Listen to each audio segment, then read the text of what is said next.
Hello అండి, welcome back to my channel.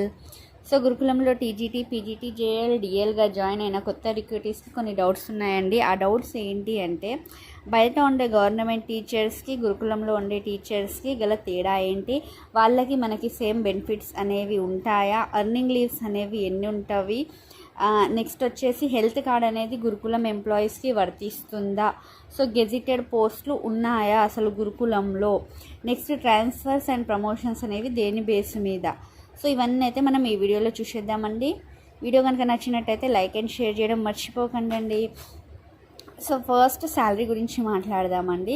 So TGT pay scale అనేది అంటే basic pay గురించి మాట్లాడుతున్నానండి. ఇతర అలవెన్సెస్ కలిపి టేక్ హోమ్ శాలరీ అనేది దీనికంటే ఎక్కువే ఉంటుంది. సో టీజీటీ స్కేల్ అనేది 42,300 నుంచి స్టార్ట్ అయ్యి 1,15,270 వరకు ఉంటుందండి. అంటే స్టార్టింగ్ బేసిక్ పే ఎంత ఉంటుంది, 42,300. మధ్యలో పిఆర్సీ పడితే ఈ అమౌంట్ కూడా ఇంక్రీజ్ అవుతుంది. ఇది జస్ట్ బేసిక్ పే మాత్రమే. మళ్ళీ మనకు డిఏ వేరే ఉంటుంది, నెక్స్ట్ హెచ్ఆర్ఏ వేరే ఉంటుంది, ఐఆర్ వేరే ఉంటుంది, అంటే ఇంటర్మ్ రిలీఫ్ వేరే ఉంటుంది. సో హెచ్ఆర్ఏ అనేది ప్లేస్ని డిపెండ్ అయి ఉంటుంది. ఇదంతా అయినాక మనకు సిపిఎస్, సెంట్రల్ పెన్షన్ స్కీమ్కి మాత్రము మినిమం 10% అనేది కట్ అయిన తర్వాత టేక్ హోమ్ శాలరీ అనేది డిఫరెన్స్ ఉంటుందండి. పీజీటీ బేసిక్ పే వచ్చేసి 45,960 నుంచి స్టార్ట్ అయ్యి లాస్ట్ 1,24,150 వరకు ఉంటుంది. జేఎల్కి వచ్చేసి 54,220 స్టార్టింగ్ బేసిక్ పే అండి, లాస్ట్ వరకు 1,33,630. డిఎల్కి వచ్చేసి 58,850 నుంచి 1,37,050 రూపీస్ వరకు. సో ఇక్కడ మనకు టీజీటీ శాలరీ కనుక తీసుకుంటే బయట వాళ్ళతో స్కూల్ అసిస్టెంట్ శాలరీకి ఈక్వల్గా ఉంటుందండి. నెక్స్ట్ జేఎల్ డిఎల్కి కూడా మన గురుకులంలో నార్మల్ జేఎల్ డిఎల్ కంటే, అంటే బయట ఉన్న జనరల్ జేఎల్ డిఎల్ కంటే 2 ఇంక్రిమెంట్స్ అనేది ఎక్కువ రావడం అయితే జరుగుతుంది. సో ఇవండి మనకు గురుకులంలో salary details. So TGT salary equals to school assistant, not SGT అండి, స్కూల్ అసిస్టెంట్ శాలరీకి ఈక్వల్గా ఉంటుంది. సో ఎందుకు కొంచెం ఎక్స్ట్రా ఉంటుందంటే, ఇక్కడ మనకు ఎక్స్ట్రా వర్క్ బర్డెన్ అనేది ఉంటుందండి. ఏంటి ఆ ఎక్స్ట్రా వర్క్ బర్డెన్ అంటే, night study hours, night stays, holiday duties అనేవి. సో బయట ఇన్స్టిట్యూషన్స్లో ఇవేమి ఉండవు. సో ఇక్కడ మనకు హాలిడేస్ కంపేర్ చేస్తే అందరికంటే తక్కువ ఉంటాయి. ఎందుకు తక్కువ ఉంటాయి అనడానికి రీజన్ ఏంటి అంటే, మనకు హాలిడే డ్యూటీ వేసినప్పుడు చేయాల్సిందే. మంత్లీ 1 కానీ 2 కానీ అక్కడ ఉన్న స్టాఫ్ మీద డిపెండ్ అయ్యి మనకు హాలిడే డ్యూటీస్ అయితే చేయాల్సి ఉంటుంది. సో సమ్మర్ వెకేషన్ అనేది మాత్రము, summer vacation, Dasara vacation, Sankranti vacation, ఈ వెకేషన్స్ అనేవి బయట టీచర్స్తో ఈక్వల్గానే ఉంటాయి. సో అందులో టెన్షన్ ఏం లేదు. కాకపోతే హాలిడే డ్యూటీ ఉంటే మాత్రం మనం అటెండ్ కావాల్సి ఉంటుంది. నెక్స్ట్ వచ్చేసి సిఎల్స్ అండి. సిఎల్స్ వచ్చేసి మనకు ఉమెన్కి అయితే 32 సిఎల్స్ ఉంటుంది, మెన్కి అయితే 27 సిఎల్స్ ఉంటుంది. ఓకేనండి. ఇప్పుడు న్యూ రిక్రూటీస్కి అన్నీ ఉండవండి, దాంట్లో కొంచెం తక్కువ ఉండడం జరుగుతుంది. సో న్యూ రిక్రూట్మెంట్ కాబట్టి, మనం మిడ్లో జాయిన్ అయినాం కాబట్టి మనకు అన్ని లీవ్స్ ఇవ్వరు. సో లీవ్స్ కూడా అండి ఎలా ఉంటాయంటే, క్యాజువల్ లీవ్స్ అనేవి 15 ఉంటాయి.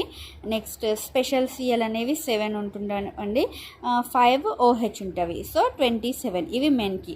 సో ఉమెన్కి అయితే ప్రత్యేకంగా ఉమెన్ సిఎల్స్ 5 ఉంటాయి కాబట్టి ఓవరాల్గా 32. సో ఎర్నింగ్ లీవ్స్ గురించి మాట్లాడుకుందామండి. ఇక్కడ ఎర్నింగ్ లీవ్స్ అనేవి టీచింగ్ ఫ్యాకల్టీకి అయితే 6 ఎర్నింగ్ లీవ్స్ పర్ ఇయర్ అనేది ఉండడం జరుగుతుంది. సో నాన్ టీచింగ్ ఫ్యాకల్టీ అంటే ఎవరికైతే వెకేషన్స్ ఉండవు, అంటే సమ్మర్ వెకేషన్ కానీ దసరా వెకేషన్లో కూడా ఓన్లీ హాలిడే వెకేషన్ ఉండదు, ఓన్లీ హాలిడే ఉన్న రోజు అవైల్ చేసుకునే ఫ్యాకల్టీ ఉంటారు కొంతమంది. నాన్ వెకేషనల్ డిపార్ట్మెంట్ అంటారు. ఫర్ ఎగ్జాంపుల్ ప్రిన్సిపల్ కూడా నాన్ వెకేషనల్ డిపార్ట్మెంట్కే వస్తారు. సో వాళ్ళకి మాత్రం 30 ఎర్నల్ లీవ్స్ ఉంటాయి. సో అర్నెడ్ లీవ్స్ని మనము 2 ఇయర్స్గా 3 ఇయర్స్గా మీ ఇష్టము దాన్ని సొసైటీకి హ్యాండ్ ఓవర్ చేసి మనం ఎన్కాష్ చేసుకోవడానికి చాయిస్ ఉంటుంది. సో వెకేషనల్ డిపార్ట్మెంట్ అంటే టీచర్స్ ఎవరైతే ఉంటారో టీచింగ్ స్టాఫ్ అందరికీ ఈఎల్స్ అనేవి వెకేషన్ ఉంటుంది వాళ్ళకి. సో వైస్ ప్రిన్సిపల్కి అయితే డిపెండ్ అండి, అది సొసైటీని బట్టి డిపెండ్ ఉంటుంది. సో వాళ్ళకి ఎవరికైతే వెకేషన్ అనేది అప్లికబుల్ అవుతుందో వాళ్ళకైతే 6 ఎర్న్ లీవ్స్ పర్ ఇయర్ అనేవి ఉండడం జరుగుతుంది. సో ఇవన్నీ leaves details. So maternity leaves అనేవి అంటే కామన్గా అయితే 6 months ఉంటావండి ఉమెన్కి. 6 months మెటర్నిటీ లీవ్ అనేది ఉంటుంది. మనము మెడికల్ సర్టిఫికేట్ ప్రొడ్యూస్ చేయాల్సింది ప్రిన్సిపల్కి అండి. ఇక్కడ మనం ప్రిన్సిపల్ గారికి మన మెడికల్ సర్టిఫికేట్ ప్రొడ్యూస్ చేసి లీవ్కి ఒక అప్లికేషన్ ఫామ్ ఒక 1 వీక్ లేదా 10 డేస్ ముందే మనం ప్రిన్సిపల్కి హ్యాండ్ ఓవర్ చేస్తే ప్రిన్సిపల్ త్రూ అది ఆర్సీ ఆఫీస్కి వెళ్తుంది. ఆర్సీ ఆఫీస్ నుంచి అప్రూవల్ రావగానే you can avail maternity leave for 6 months with full salary అండి. ఇక్కడ డౌట్ ఏం లేదు, విత్ ఆల్ అలవెన్సెస్ అనేది 6 months మనకు మెటర్నిటీ లీవ్ ఇవ్వడం జరుగుతుంది. సో మెటర్నిటీ లీవ్ గురించి మీకు ఏ డౌట్ ఉన్నా you go and ask immediately your principal.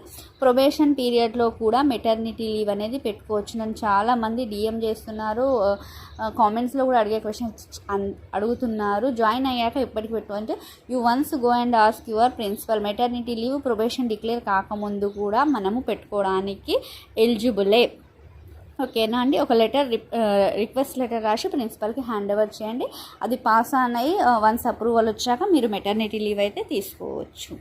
So child care leaves అనేవి 60 ఉంటావండి. మొత్తం ఓవరాల్ సర్వీస్లో 60 చైల్డ్ కేర్ లీవ్స్ ఉండడం జరుగుతుంది. ఎట్ ఏ టైం మనం ఒక్కొక్క స్పెల్లో 15 చైల్డ్ కేర్ లీవ్స్ని యూటిలైజ్ చేసుకోవడానికి చాయిస్ ఉంటుంది. అది కూడా బిఫోర్ ప్రొబేషన్ అనేది మనము యూటిలైజ్ చేసుకోవచ్చు. మన పిల్లలు 18 years ఉన్నంత వరకు. ఆఫ్టర్ 18 years మనకు ఎవరి పిల్లలైతే 18 years దాటిపోయినారో వాళ్ళకైతే చైల్డ్ కేర్ లీవ్స్కి వాళ్ళు ఎలిజిబుల్ కాదు. సో ఈ రెండిటి వల్ల మన సర్వీస్కి ఏమన్నా ప్రాబ్లం అవుతుందా అంటే మన ప్రొబేషన్ డిక్లరేషన్కి కొంచెం డిలే అవుతుంది. ఇప్పుడు మీరు ఇప్పుడే 6 months మెటర్నిటీ తీసుకుంటే అందరికంటే 6 months లేట్గా మీకు ప్రొబేషన్ అనేది డిక్లేర్ కావడం జరుగుతుంది తప్ప ఇంకేం లేదు. సేమ్ చైల్డ్ కేర్ లీవ్స్ కూడా మీరు 15 days పెట్టుకున్నారు ఇప్పుడు అనుకోండి, అందరికీ డిక్లేర్ అయ్యే డేట్ కంటే 15 రోజులకి వెనకాల మీకు ప్రొబేషన్ అనేది డిక్లేర్ కావడం జరుగుతుంది. నెక్స్ట్ వచ్చేసి ట్రాన్స్ఫర్స్ గురించి మాట్లాడదామండి. ట్రాన్స్ఫర్స్ అండ్ ప్రమోషన్స్ దేన్ని బేస్ మీద ఇస్తారు? సో మన డేట్ ఆఫ్ జాయినింగ్ మీద అయితే కాదండి ప్రమోషన్స్ ఇచ్చేది. ప్రమోషన్స్ మనకు గురుకులం మొత్తం ర్యాంక్ బేస్డ్ సిస్టమ్. సో మనకు ఎంట్రన్స్లో వచ్చిన మనం ఎగ్జామ్ రాసినాం కదా, ఎగ్జామ్లో వచ్చిన ర్యాంక్ బేస్ మీద మనకు ప్రమోషన్స్ అయితే ఇవ్వడం జరుగుతుంది. సో ఆ మెరిట్ అనేది మన సర్వీస్ ఉన్నంత వరకు ఉంటుంది. సో ఆ బేస్ మీద మనకైతే ప్రమోషన్స్ ఇవ్వడం జరుగుతుంది. సో మన date of joining in the institution అనేది only for station seniority. Coming to transfers మాత్రం సర్వీస్ చూస్తారండి. ట్రాన్స్ఫర్స్ విషయంలో సర్వీస్ చూస్తారు. ఎందుకు అంటే ఇక్కడ ట్రాన్స్ఫర్స్ మాకి మనం ఎలిజిబుల్ ఎప్పుడు అంటే మినిమం 2 years ఆఫ్ సర్వీస్ అనేది కంప్లీట్ అయ్యి ఉండాల్సిందే. So 2 years minimum service complete అయి ఉన్నాక ఒకవేళ ట్రాన్స్ఫర్స్కి అప్పుడు గవర్నమెంట్ చాయిస్ ఇస్తే సొసైటీ కూడా ఇస్తుంది. అప్పుడు మనము అప్లికేషన్ ఇవ్వచ్చు. అంటే అప్పుడు మనకు ఒక ఫామ్ ఇస్తారు, ఆ ఫామ్ ఫిల్ చేసి మీరు ట్రాన్స్ఫర్ అప్లై చేసుకోవచ్చు. అది మరి మీకు కన్ఫర్మ్గా వస్తుందా రాలేదా అని చెప్పలేము, ఎందుకంటే మీకు 2 years సర్వీస్. అదే 8 years అనుకోండి, టీచింగ్ ఫ్యాకల్టీ అందరికైతే 8 years అండి long standing period. So 8 years తర్వాత మాత్రం మీరు కన్ఫామ్గా ఇచ్చిన ప్లేస్ నుంచి లేవాల్సిందే. 8 years బిలో వరకు మినిమం 2 years, మ్యాక్సిమం 8 yearsగా తీసుకోవచ్చు దీన్ని. సో 2 years తర్వాత మీకు విల్లింగ్ ఉంటే లేవచ్చు, ఆ ప్లేస్ నుంచి లేసి వేరే ప్లేస్కి వెళ్ళొచ్చు. లేదు అనుకుంటే మీ ఇష్టము. కానీ 8 years తర్వాత మనకు ఆప్షన్ లేదు. We have to move from the place at any cost. మనం ఆ ప్లేస్ నుంచి జరగాల్సిందే. ప్రిన్సిపల్స్కి అయితే 5 years అండి long standing period. Next coming to health cards. So మనకు గురుకులంలో అయితే మన బ్యాడ్ లక్ అనుకోవాలండి, హెల్త్ కార్డ్స్ అయితే మనకు లేవు. సో ఇక్కడ హెల్త్ కార్డ్ అయితే లేవండి. కాకపోతే మనం ఏమన్నా మెడికల్ ఇష్యూస్ ఉంటే మాత్రము, మనం ఏమన్నా సర్జరీస్ ఏమన్నా అయితే మనము రీఎంబర్స్మెంట్కి అప్లై చేసుకోవడానికి చాయిస్ ఉంది. అది కూడా proper channel to principal RC నుంచి హెడ్ ఆఫీస్కి వెళ్ళి ఆ బిల్ శాంక్షన్ అయినాక రీఎంబర్స్మెంట్కి అయితే చాయిస్ ఉంటుంది. దానికోసం కూడా ఏమైనా డౌట్ ఉంటే you once consult your principal. గురుకులం అనేది ఒక అటానమస్ బాడీ అండి. మనకు త్రూ గవర్నమెంట్ నుంచే శాలరీస్ వచ్చినా కానీ ఇది గవర్నమెంట్లో భాగమే, కానీ గవర్నమెంట్ జాబ్ అనేది కాదు గురుకులము. ఇది గురుకులం అనేది ఒక autonomous body. So we are working under autonomous body. So మనకి ఇక్కడ గెజిటెడ్ అనేది అయితే లేదండి గురుకులంలో. జేఎల్ కానివ్వండి, డిఎల్ కానివ్వండి, గెజిటెడ్ పోస్ట్ అయితే కాదు. అంటే మనకు గ్రీన్ పెన్ అయితే రాదు. మీరు డిఎల్ చేసినా మీకు అసిస్టెంట్ సెట్ ఉన్నా, నెట్ ఉన్నా, పిహెచ్డి ఉన్నా మనం అసిస్టెంట్ ప్రొఫెసర్గా అయితే ఇక్కడ పరిగణించబడము. ఓకేనా అండి. సో ఇవన్నీ కొన్ని మెరిట్స్, కొన్ని డిమెరిట్స్ ఉన్నవి. సో రెస్పాన్సిబిలిటీతో కూడిన జాబ్, చాలా డెడికేషన్ ఉండాలి దీనికి. సో కొత్తలో అందరికీ కొన్ని టెన్షన్స్, కొంచెం ప్రాబ్లమేటిక్ అవుతుంది. ఆల్రెడీ వర్క్ చేసిన వాళ్ళకైతే ఈజీ, కొత్త వాళ్ళకైతే కొంచెం కష్టం. ఇక్కడ కష్టం ఏం లేదు, నైట్ డ్యూటీస్, నైట్ స్టేస్ అన్నిటికంటే పెద్ద ప్రాబ్లం. ఎందుకంటే ఎక్కువ సంఖ్యలో లేడీస్ ఉన్నారు కాబట్టి వాళ్ళ ఫ్యామిలీస్ని వదిలి నైట్ స్టే చేయాలి అంటే కొంచెం కష్టంతో కూడుకున్న పనే. కానీ ఇవాళ రేపున్న ఏమంటారు కాంపిటీషన్కి ఒక జాబ్ రావడం అనేది చాలా కష్టమైన మ్యాటర్. సో ఏదైతే ఏంది గురుకులంలోకి వచ్చేసామో కొన్ని రోజులు అయితే చేస్తుంటే అదే మనకు అలవాటు అయిపోతుందండి. So wish you all the best అండి. మీకు కనుక ఇంకేమన్నా డౌట్స్ ఉంటే నాకు కామెంట్లో తెలియజేయండి, క్లియర్ చేయడానికైతే ట్రై చేస్తాను. థ్యాంక్ యూ అండి.